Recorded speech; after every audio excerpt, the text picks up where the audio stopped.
ఏం చేయలేదు. చేసిందంతా పెద్దలు ముఖ్యమంత్రితో సహా అందరి పేరు చెప్పుకుంటూ వీళ్ళు చెప్పడం జరిగింది.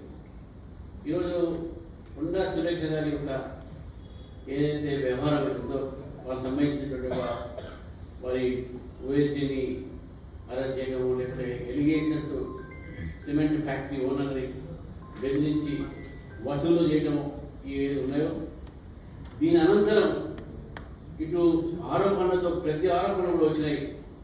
ఏంటంటే దీంట్లో పెద్ద పెద్ద వాళ్ళ కష్టాలు ఉన్నాయి, పెద్ద పెద్ద మినిస్టర్లు ఉన్నారు, పెద్ద పెద్ద ముఖ్యమంత్రి దగ్గరలో ఉన్నారు, వాళ్ళందరూ కూడా ఉన్నారని చెప్పేసి చెప్తా ఉన్నారు. భారతీయ జనతా పార్టీకి ముందే చెప్తా ఉన్నాం, కాంగ్రెస్ అంటే corruption, Congress is synonymous of corruption. ఈ రెండు పదాలు కాంగ్రెస్ కరప్షన్ ఒకే రకంగా ఉంటుంది. ఈ దేశంలో కాంగ్రెస్ పార్టీ ఉన్న రోజు కరప్షన్ ఉండేది. కాబట్టి కరప్షన్ అండ్ కాంగ్రెస్ వారు చెప్పింది కొత్త కాకుండా కూడా ఈరోజు ప్రజల మధ్యన తీసుకొచ్చిన కొన్ని వివరాలు ఉన్నాయి, కొన్ని విశేషాలు కొన్ని చెప్పింది.